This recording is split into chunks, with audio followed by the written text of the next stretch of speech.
Di atas awan panusupan, ada sebuah tempat sunyi, tempat doa lebih keras daripada suara manusia. Ketinggiannya hampir 2.860 meter di atas permukaan laut, dingin berkabut, dan penuh rasa tunduk.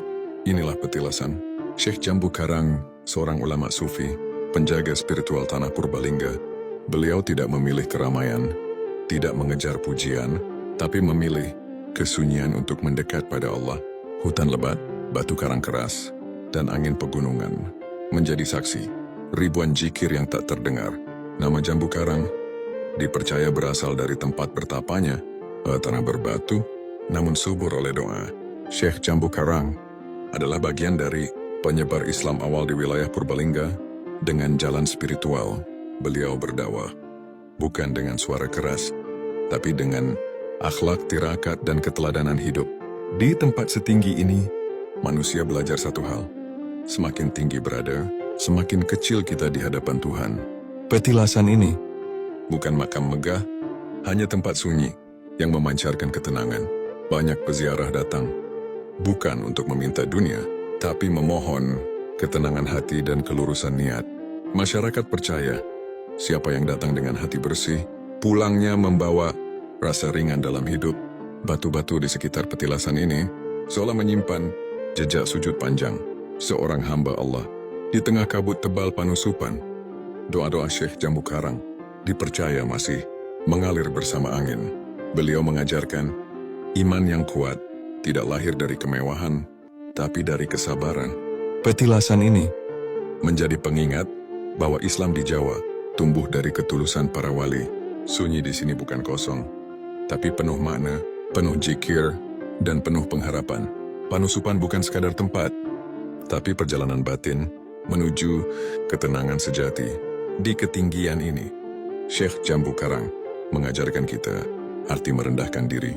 Mari kirimkan Al-Fatihah untuk Syekh Jambu Karang, penjaga sunyi panusupan, penerang iman tanah Purbalingga. Di tanah Karang Moncol Purbalingga, pernah terjadi peristiwa besar yang tidak ditulis oleh penjajah, namun hidup dalam ingatan para leluhur. Kabut turun menyelimuti hutan Jawa, angin berbisik pelan, seolah alam sedang menahan napas, menunggu sesuatu yang agung terjadi. Di tengah sunyi itu, hidup seorang wali Allah, bernama Syekh Makhdum Hussein, ulama yang disegani dan dicintai rakyat. Suatu hari, pasukan lawan datang mendekat, membawa senjata, membawa niat merusak tanah dan iman.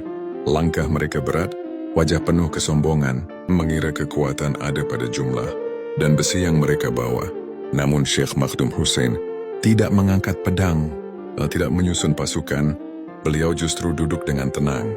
Dengan wajah teduh, beliau memanggil para muridnya, bukan untuk berperang, tetapi untuk memainkan brain.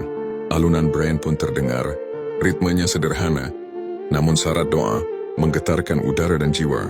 Nada demi nada naik ke langit, bukan sekadar musik, melainkan zikir yang hidup, memanggil pertolongan Allah.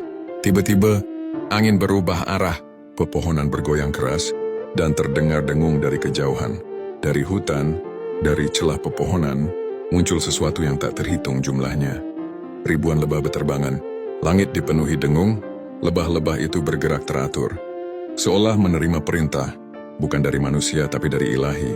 Lebah menyerbu pasukan lawan, menyengat tanpa membunuh, menyakitkan namun mengingatkan bahwa ini bukan peperangan biasa. Pasukan panik, senjata terjatuh, teriakan bercampur ketakutan. Mereka lari tunggang langgang, tak satu pun berani melawan, tak satu pun berani kembali, karena mereka sadar alam sendiri telah menjadi penjaga.